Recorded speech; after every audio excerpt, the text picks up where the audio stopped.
This article will be used for your embedded assessment starting on Monday. It is from the source Workers' World, and the title is How Women Led and Won the Montgomery Bus Boycott. This year marks the 50th anniversary of the launching of the historic Montgomery bus boycott.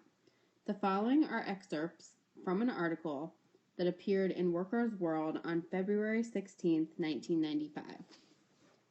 The Montgomery, Alabama bus boycott is usually credited with giving birth to the civil rights movement, and rightfully so.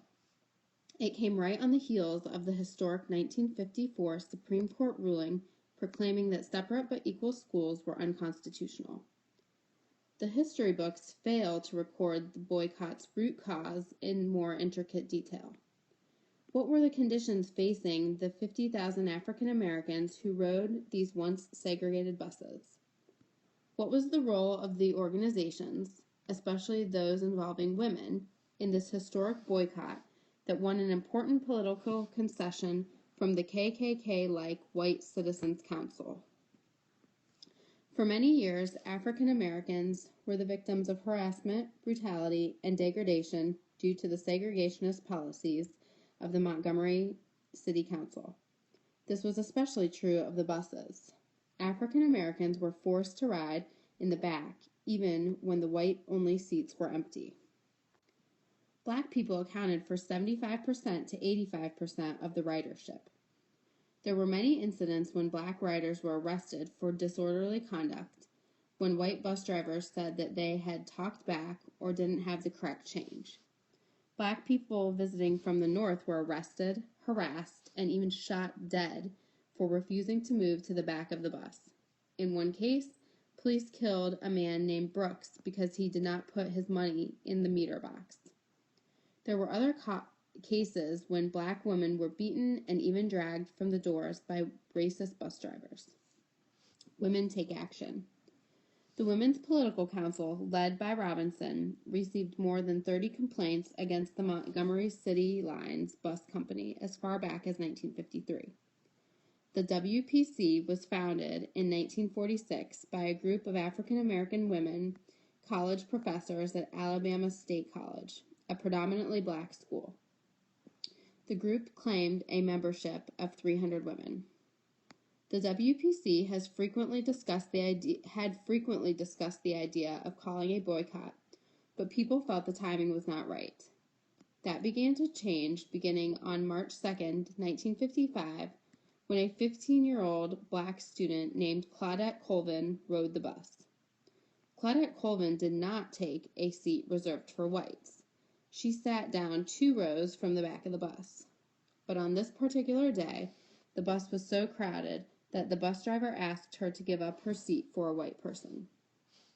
When she refused to give up her seat, the bus driver radioed ahead to the police, who handcuffed the outspoken student and physically dragged her off the bus to jail.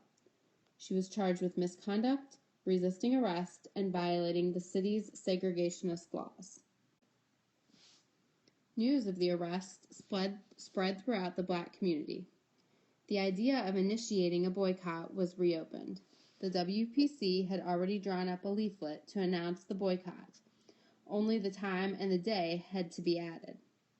In the meantime, financial and moral support for Claudette Colvin started pouring in from all over the country. She was, however, found guilty of all charges and released on probation. Another young woman, Mary Louise Smith, was arrested in October 1955 and found guilty on similar charges.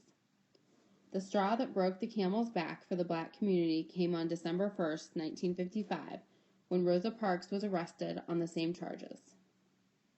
The WPC went into action.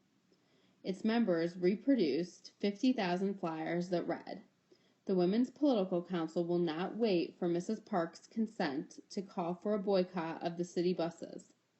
On December 2, 1955, the women of Montgomery will call for a boycott to take place on Monday, December 5th. Mass meetings were held in black churches to galvanize the black community into action. The Montgomery Improvement Association was created for the express purpose of organizing every aspect of the boycott. Dr. Martin Luther King Jr. was elected the president. Although most of the MIA's major offices were held by other prominent ministers, women were responsible for the important day-to-day tasks of holding the organization together. Joanne Gibson Robinson and others started the MIA newsletter, which grew from 4 to 8 pages. This newsletter was viewed as an important organizing weapon for the success of the boycott. Hardships and victory. The MIA Transportation Committee organized one of the most effective volunteer campaigns in U.S. history. An estimated 325 private vehicles picked up thousands of passengers daily from 43 dispatch stations and 42 pickup sites. Passengers were picked up as early as 5 a.m. and taken home as late as 8 p.m. Thousands of dollars poured in from all over the country for the transportation efforts. A great majority of these passengers were domestic workers forced to work for privileged white families. These black women were a source of cheap labor, very similar to those in South Africa. Domestic workers in Montgomery received as little as $2 a day and worked from 8 a.m. to 5 p.m. Many of these women worked for the boycott in the evenings after returning from work and taking care of their families. They depended heavily on taking the bus before the boycott. The racist White Citizens Council made many attempts to sabotage the boycott. One effort was to enforce a policy of having the police arrest any group of black people waiting up at pickup stations along with those who volunteered to drive people to their destinations.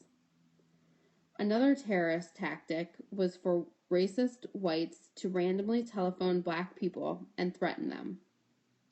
The callers could distinguish black people in the phone books because, unlike whites, it was the local phone company's policy not to use Miss or Mrs. before the names of black women.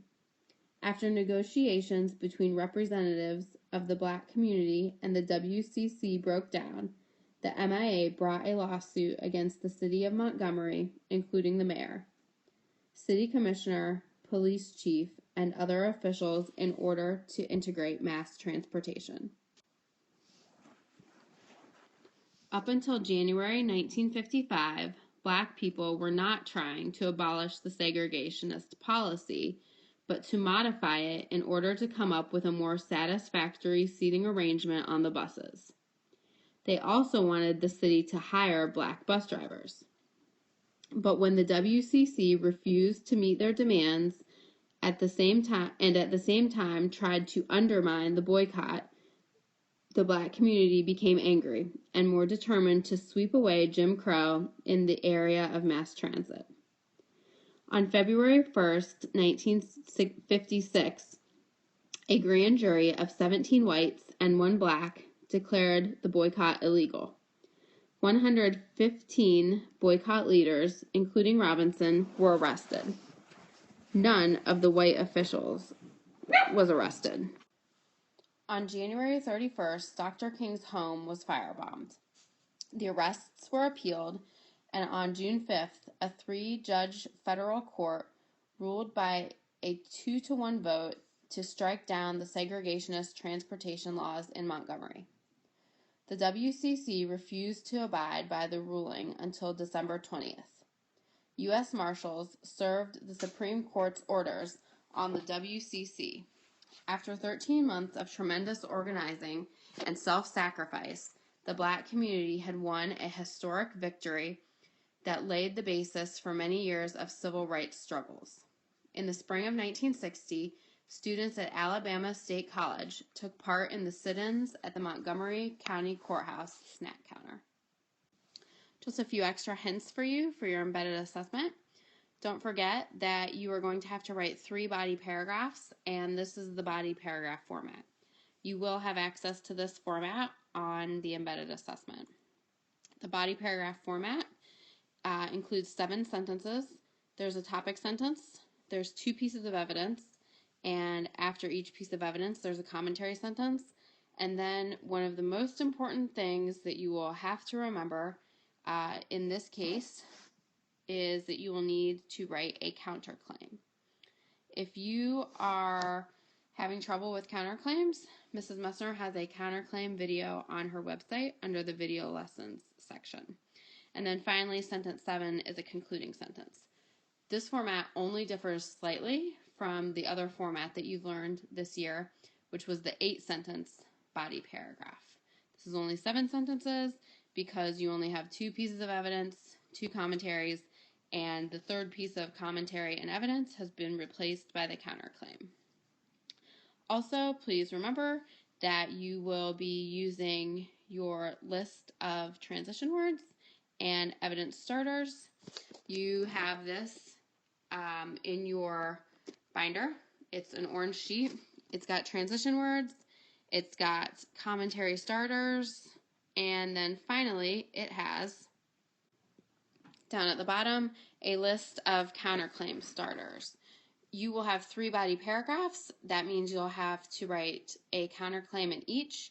I would definitely suggest that in each of your 3 paragraphs, you try a different counterclaim starter so that you have variety.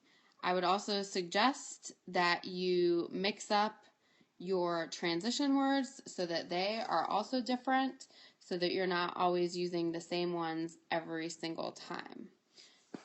The same goes for your commentary starters. If you have any questions about how to write an intro paragraph and a conclusion paragraph, you can also see the videos on Mrs. Messner's website. And remember, we've been practicing thesis statements in class for the last few days. You'll have to write a 4-sentence intro paragraph. I would suggest using a quote, which you will have time to find a quote during the embedded assessment, to start your intro paragraph.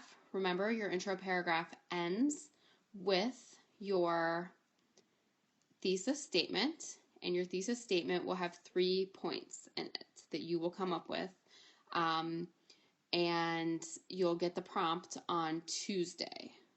So you need to have the article listened to and read for Monday. You'll actually get the prompt for the embedded assessment on Tuesday. On Monday, we have a different activity for you, still part of your embedded assessment. And then that's your intro paragraph. Don't forget, in your concluding paragraph, it starts with your restated thesis, and it finishes with 3 more sentences that give your final impression. If you have any questions, you should take a look at the intro and conclusion paragraph that you practiced in your Google Docs. Mrs. Messner and I took a lot of time to give you comments on that. If you didn't get any comments, it's probably because you did not write your intro paragraph and concluding paragraph like we asked. And remember, we also offered in class a private writing conference with one of us by request on the clipboard in the back of the room. So hopefully you feel like you are prepared for this embedded assessment, and if there are things that you need to do, hopefully you take the time to look at Mrs. Messner's website, review this video, and absolutely review the article. Good luck!